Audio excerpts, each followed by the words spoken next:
Hi, folks. This is Don Meisner with the North Country Fishing Report.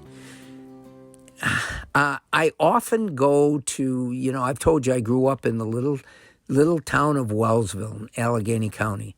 But I'll go online and I'll look at the Wellsville paper, sometimes 2 or 3 times a week, just to see some of the things that are happening.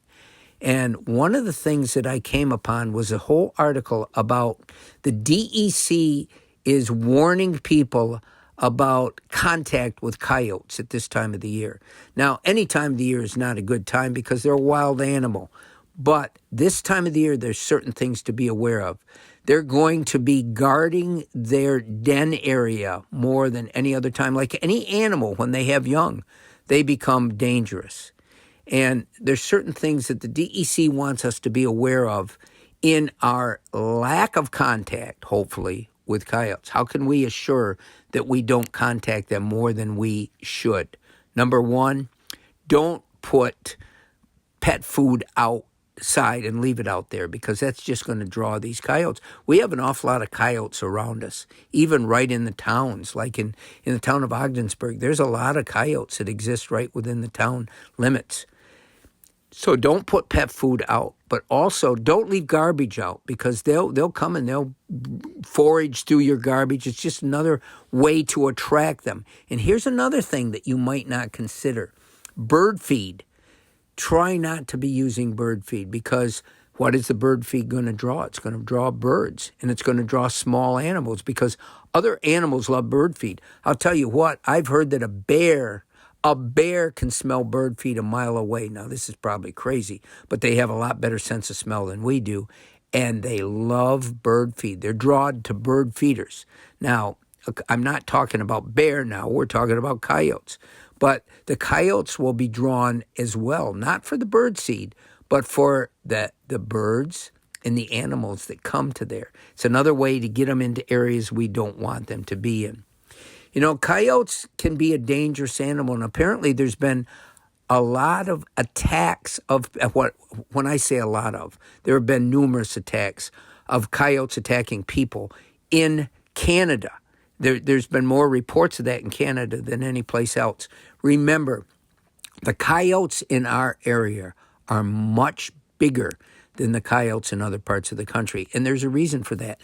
In the South, it's a pure strain, and the coyotes rarely ever grow above 30 or 40 pounds. However, up here, coyotes have wolf genes in them that came from mating with wolves years and years and years ago. But that genetic strain is carried through, and we have coyotes that can be as big as, they've been reported as big as 80 pounds. Now, 80 pounds is the size of a German Shepherd. And that's a wild animal that can be very dangerous. There has been reports of coyotes biting people, joggers that are going by.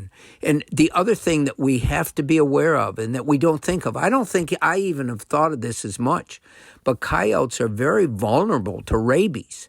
And so if you see an animal like that acts unaware, unsuspicious or anything else, then that is suspicious to us, and we got to be careful. There was a man bitten in Tonawanda recently, and that man, the coyote was found to have rabies. So that's another thing to be concerned with. Look, we have a lot of wild animals around us, and things are always changing. But I think it's important, when I talk to you about all kinds of things, whether I'm talking about hunting and especially fishing, but I want you to be aware of something. I love dogs. Dogs have played a huge role in my life. They give us comfort. They give us something that loves us unconditionally and so forth. And we look at coyotes and we think, well, they're just a dog that lives in the wild, and boy, we don't want to hurt them or anything. No, there's a lot more to that story. These coyotes that live in the wild, they're not interested in us. They're not interested in being our friends. And yes, it's great to let them live. Everything has a purpose. But they can be dangerous. They can become a nuisance. And I think we got to be careful that we don't let our instincts to like dogs color the way that we react to these wild animals. Until next time, folks, this is Don Meisner with the North Country Fishing Report.